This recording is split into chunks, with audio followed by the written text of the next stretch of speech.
नमस्कार. आजच्या रिअल खबरेमध्ये आपल्यासोबत आहेत भोकर विधानसभेच्या आमदार श्रीजयाताई अशोक चव्हाण आपल्यामध्ये आहेत. ताई, आता विधान परिषदेमध्ये अभूतपूर्व असं यश आलेलं आहे नांदेडमध्ये. याविषयी आपण काय भावना व्यक्त कराल? मतदारांचं पण कौल तुम्हाला मिळालेलं आहे. कशा प्रकारचं वातावरण आहे?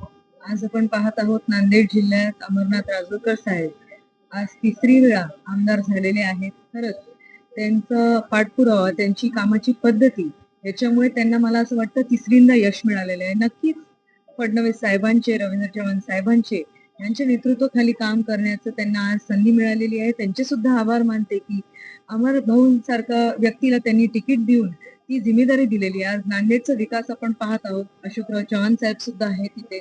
सर्वच स्थानिक स्वराज्य संस्थेच्या मतदारांनी त्यांच्यावर विश्वास ठेवून त्यांना बहुमतांनी मतदान देऊन विजय केलेला आहे. नक्कीच नांदेडचं भविष्य उज्ज्वल आहे.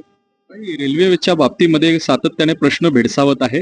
रेल्वेची जी आहे, अजून रेल्वे मुंबईवरून तिकडे नांदेडमध्ये अजून अधिक सोडल्या गेल्या पाहिजेत. टू कनेक्टिव्हिटी विथ अंध्रा असं लोकांची भावना आहे. याविषयी आपण कसं बघता? आपण एक आमदार आहात, प्रथमच आमदार झालेला आहात. काय आपण कशा प्रकारे हे आपण विधानसभेमध्ये मुद्दे मांडू शकाल आपण? नक्कीच हा मुद्दा खरा अर्थाने महत्वाचा आहेच, कारण नांदेड हा डिस्ट्रिक्ट, हा जिल्हा भक्तांसाठी महत्वाचा आहे. आपल्याकडे गुरु गोविंद सिंगजीचे मोठं एक गुरुद्वारा तिकडे आहे, त्यामुळे बरेच भक्त तिकडे दर्शन घ्यायला येतात. ह्या गोष्टीचा पाठपुरावा, जसं आम्हाला रेल्वेज पाहिजे, बसेसची कनेक्टिव्हिटी पाहिजे. आज फ्लाईटची सर्व्हिसेस पण आपण पाहत असाल तर 8 वेगवेगळे ठिकाणी नांदेडला कनेक्टिव्हिटी मिळालेली आहे. तसंच रेल्वेचा प्रवास सुद्धा सगळ्या प्रवासींना चांगलं व्हावं त्याच्यासाठी अशोकराव चव्हाण साहेबांनी राज्यसभेत पाठपुरावा केलेला आहे आणि त्यांच्या स्तरावर नक्की केंद्रापर्यंत हा निरोप गेलेला आहे. येणाऱ्या काळामध्ये नांदेड पूर्ण लोकसभेमध्ये भाजपमय वातावरण होईल, याबाबत आपण कसं पाहता?